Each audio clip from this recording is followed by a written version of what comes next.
এদিকে আগামীকাল থেকে মাঠে গড়া বিপিএল এর সিলেট পর্ব। এরই মধ্যে দলগুলো শুরু করেছে মাঠের অনুশীলন।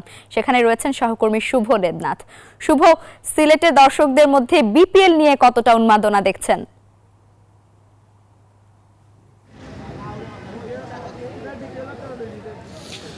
লাইবা, ধন্যবাদ আপনাকে। শুভ সকাল। টিকিট নিয়ে তো অবশ্যই দর্শকদের মধ্যে উন্মাদনা আছে। আমার পেছনে দেখতে পাচ্ছেন এই লাইনে টিকিট দেওয়া হবে বিকাল 3টা থেকে, কিন্তু এখনই টিকিট কাউন্টারে উপচে পড়া ভিড় এবং দর্শকদের আগ্রহ বিপিএল ঘিরে, এবং দর্শকদের মধ্যে উন্মাদনা কাজ করছে।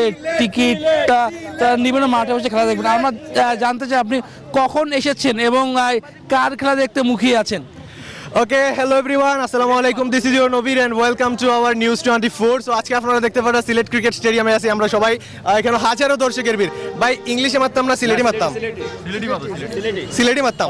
ওকে, সিলেটি ভাষায় যদি আমি মারতাম কই, সকাল থেকে ভাই আমরা এখানে মাঝে বয়ে রয়েছি, কিন্তু টিকিট পাইরো না সবাই। প্রত্যেকটা যারা যারা দর্শক আছে সবাই কইতে পারবো যে আমরা মনে করো যে ভোর থেকে এখানে অপেক্ষা করাম, সকাল 7টা থেকে অপেক্ষা করাম, অথচ আমরা কোনো টিকিট পাই না। সো আমরা তীব্র নিন্দা এবং প্রতিবাদ জানাই।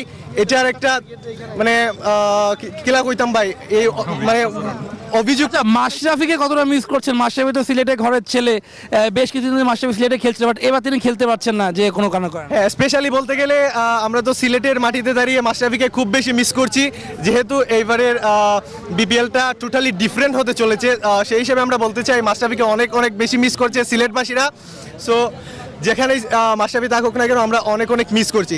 আর যেহেতু এইবারের বিপিএলটা টোটালি ডিফারেন্ট, অনেক অনেক তারকা আছে, গুলো কার্ড আছে।